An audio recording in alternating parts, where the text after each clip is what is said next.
They want my money, goddammit, you know? And you ever see these guys, like I used to love when I was a waiter, watching a woman's face when a guy was adding up the check. You ever check that out, right? Guy gets a check, and she puts her lipstick on, right? She brushes her hair. When the guy takes up the calculator, you know that day's over with, man. That shit's going home, man. Pay the fucking bill, man. I used to, when I was a waiter, I used to put down lettuce 50 cents, right? Have the waiter come over here, right? And have the guy yell and scream at me for that 50 cents, right? So you gotta spend it with a girl, you know, you just gotta spend it, right? If you ain't gonna spend it, don't spend it. But you got a waiter down at this table here, right? Mel, can we buy these two people a drink on the house? What's the story? Got a drink here, man. Then you start laughing at these jokes. So, I always ask women what they look for in a guy. Like one girl tells me she looks at his shoes. Right? We'll check out the shoes. Because if he keeps his shoes nice and shiny and pressed, he keeps his life in order, right? Guy picks up his shoes, got one of those holes in the soles.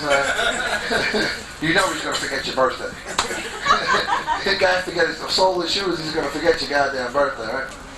Yeah. They say you can tell how big a guy's dick is, how big his hand is, right? How big his foot is, right? Because it's an appendage. Right? And everything in the body is symmetrical. Your arms are the same size, your eyes are the same size, right? Well, if that's true, then women have orifices. And if you look at a woman's mouth, you can generally tell what's happening south. You ever see a woman, she had a mouth like this? With the lines over here? You know, she ain't been laying 20 years, things closed up. Right? Some women smile, stops at the bicuspids. Haven't had a boyfriend in about 2 years, right? Puerto Rican women smile, you can see their wisdom teeth. Black women smile, you can see their liver. Matter of fact, you can tell how big a guy's dick is just by looking at his wife's mouth. When that chick smiles and you can see those back 3 teeth, look at this shit, look at this fella. Holy shit, man. Let me cover it up. Just say all the way back. Oh my God, man. You can play that. Lionel Hampton can play that shit, man. Oh yeah. You ever see those old women? I just got those here. I look for that.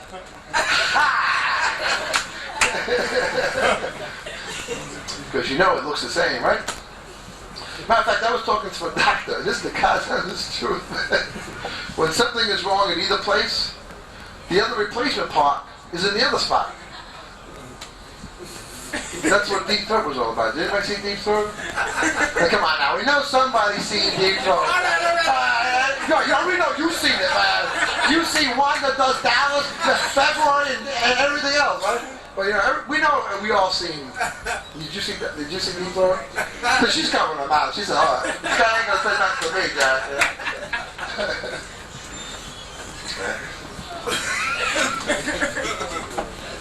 I like to see those smiles, though.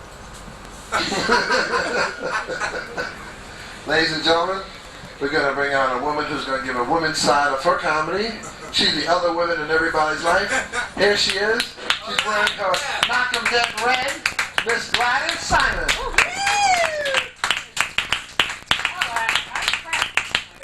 Stool. I feel like sitting. How you doing? Yeah, I have to tell you, my mother just celebrated her 81st birthday. Yeah. Really proud, really. And she called me up and she said, Gladys, I don't want you to get me any presents. She said, all I want you to do is promise me you'll practice safe sex. So I said, sure, Ma, I promise. So last week she sends me a package of condoms. I'm Jewish. They came with slipcovers. But I told my mother that she didn't have to worry because I had my own way of practicing safe sex. And you'll know if you belong to a health club. Because I go to this health club and every day I love the bicycle. You know, I get on the bicycle, I raise the seat 6 inches and I pedal away. I tell you, it's not a bad ride, and there are no accidents. Actually, the real reason I joined this health club is my whole life. I mean, everybody has complexes. They don't like certain things about themselves. Well, I always wanted to have a bigger top. I did, you know. And you know how it is growing up? You get, like, some good things from your parents and some not good things from your parents. Well, there's only one good thing I wanted from my parents, and it was my mother. And it was her breasts, you know. And I said to her when I was 16, I said, so Ma, I said, when am I going to have breasts like yours? And she said, darling, when you get married. So I got married, and I found out she lied. You know, so it's really depressing because, I mean, my mother, and this is the truth, she's been married 4 times, and she's got like a string of men, 81, she's got a string of men running after her. And I say, Ma, tell me, what is it that these men are so attracted to you? What is it? And she said, I really didn't want to hear it. She said, it's my breasts. So anyway, the other week I went to my shrink and I said, Dr. Schmertz.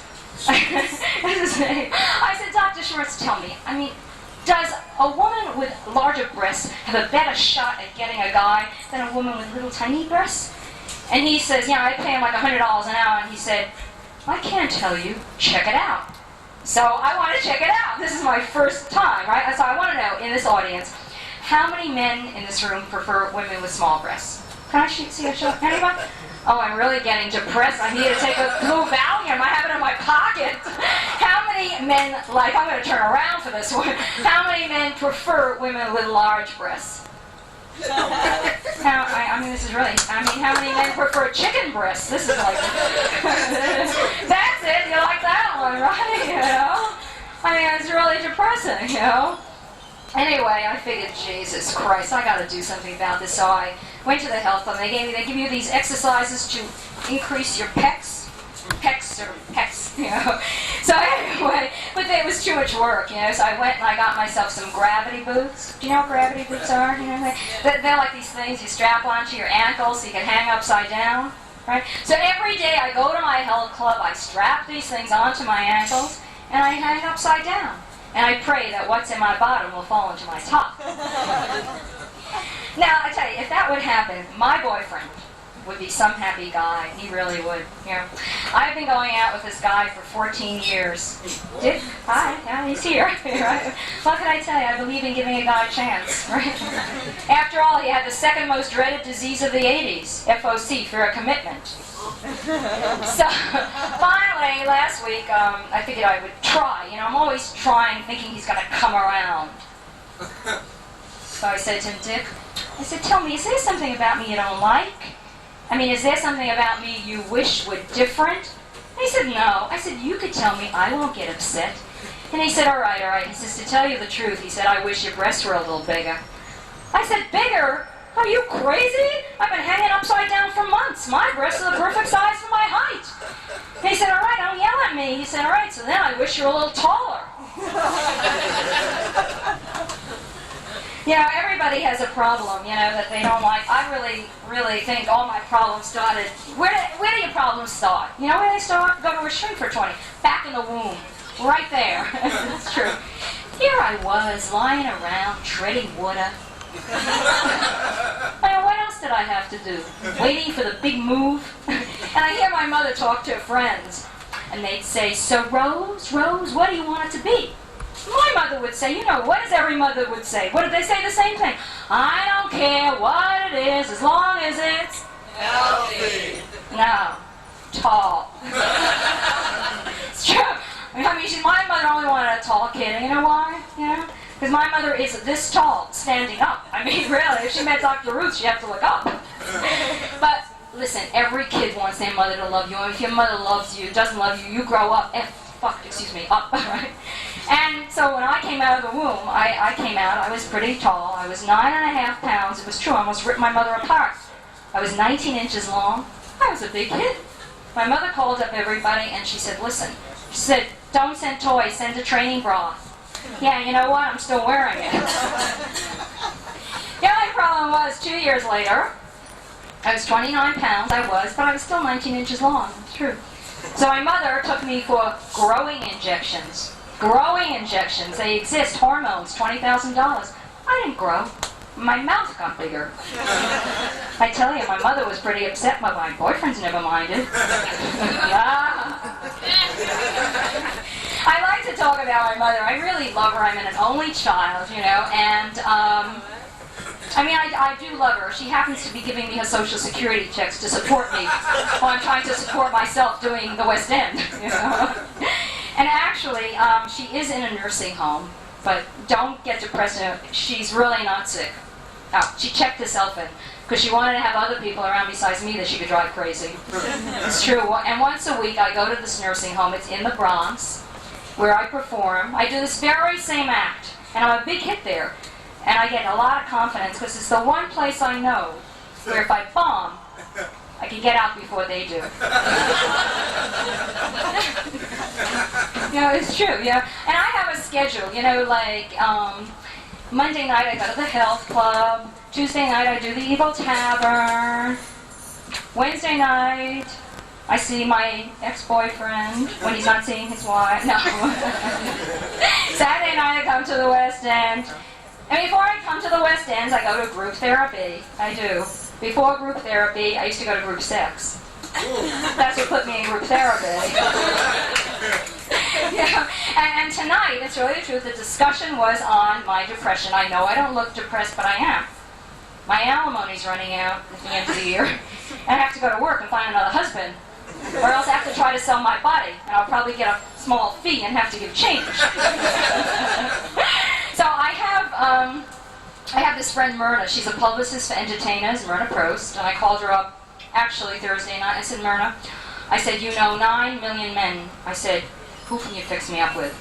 And she said, I just signed Charlie Rosen. He's a singing gynecologist. He's available.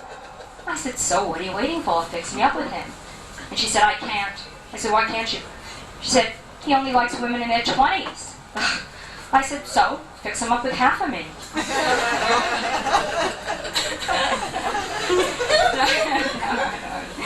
Anyway, you know, it's like, I don't want to mislead you. I don't want you to think that a girl like me doesn't have a guy. I mean, I have a guy. I know there are 2 very pretty girls over there. Don't tell me you're not alone, right? No? Yeah. You're alone? Are there any 2 guys here alone? Where did you see these 2 girls alone? There's hope, okay? I don't feel so bad. Gorgeous girl. Yeah. Anyway, I don't want you to think that I don't have a guy. Of course I have. Why should I be alone? There's only one problem. Guess what? I'm the other woman. It's true. I'm always the other woman. When I was married, I was the other woman.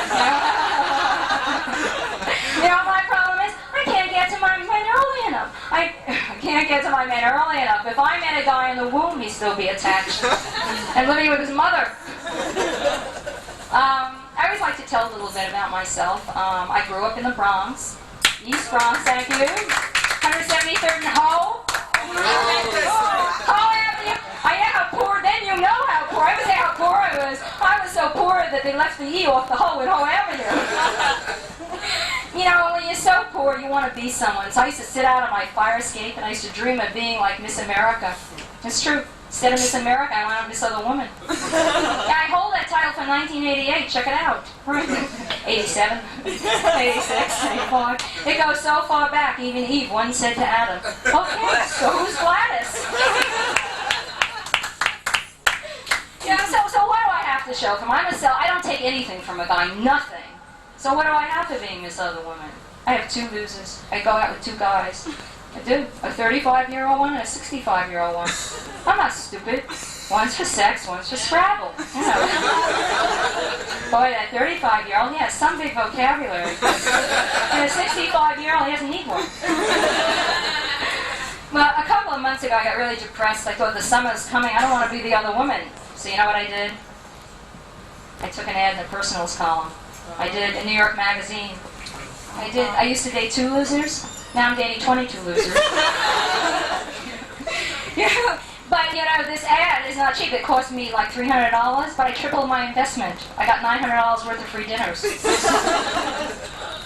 You know, and at first I thought I wouldn't get any responses. Like they tell you, you get your response, you get a response like in 2 weeks. I waited 4 weeks, I didn't get anything. I was starting to really get depressed. I mean, they were rejecting me, they didn't even know me.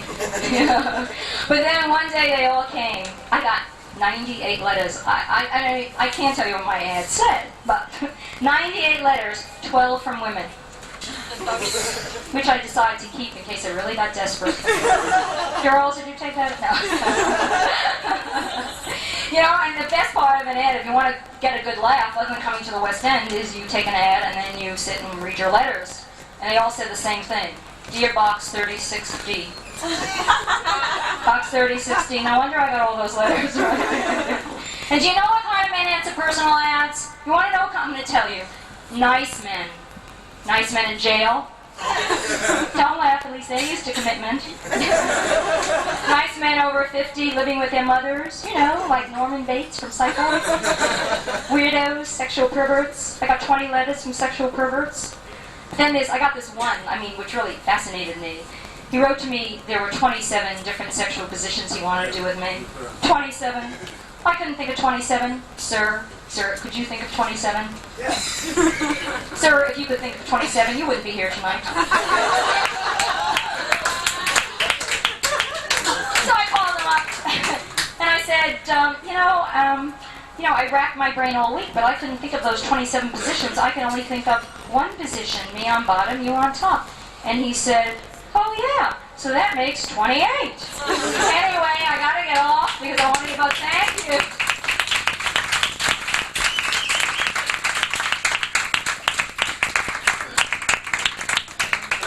This Gladys Simon.